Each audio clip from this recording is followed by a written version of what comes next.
நம்ம மாசு இருக்காரே மா சுப்பிரமணியன், அவர் போய் அவங்கள்ட்ட பேச்சுவார்த்தை நடத்தியிருக்காரு. அப்போ பேச்சுவார்த்தை நடத்தி முடிச்சுட்டு வெளியே வர்றப்போ ஊடகங்கள் போய் அவங்கள்ட்ட பேட்டி கேட்டிருக்காங்க. அதில் அவர் என்ன சொல்றாரு அப்படின்னா, காலி பணியிடங்களை நிரப்ப சொல்றாங்க. காலி பணியிடம் இங்கே தமிழ்நாட்டில் எங்கே இருக்கு அப்படின்னு சொல்லி கேட்குறாரு. ஏன் சார் இல்லை, இப்போதான் கலைஞர் கூர்நோக்கு மருத்துவமனைன்னு ஒன்று கட்டியிருக்கீங்க.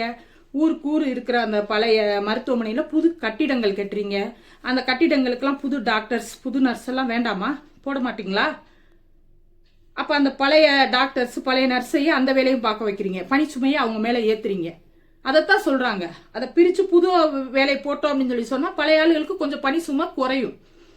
அந்த மாதிரி இல்லாமல் இப்போ செவிலியர் திருத்த சட்டம் அந்த விதின்னு சொல்லிட்டு ஒன்று சொல்கிறாங்க.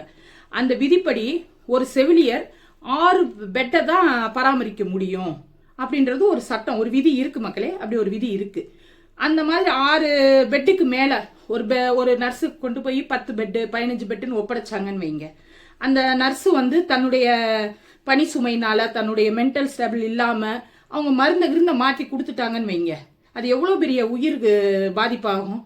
நர்ஸு தான் ரொம்ப முக்கியம். டாக்டர்ஸ் கூட அப்படியா என்ன செய்யுது ஏது செய்யுதுன்னு சொல்லி கேட்பாரு. இப்படி நின்றுட்டு இந்த மருந்து அப்படின்னு சொல்லி எழுதி கொடுத்துட்டு அதை பார்த்துக்கோங்கம்மான்னு சொல்லிட்டு போவாங்க. ஆனால் அதை வேலைக்கு மருந்து இப்போ ஒரு காயம் இருந்துச்சுன்னா அதை தொடச்சி கட்டு போட்டு நேரத்துக்கு மருந்து கொடுத்து ஊசி கொடுத்து அதை பூரா ஃபாலோ பண்ணுறது யாருன்னா இவங்க தான், இந்த நர்ஸுங்க தான்.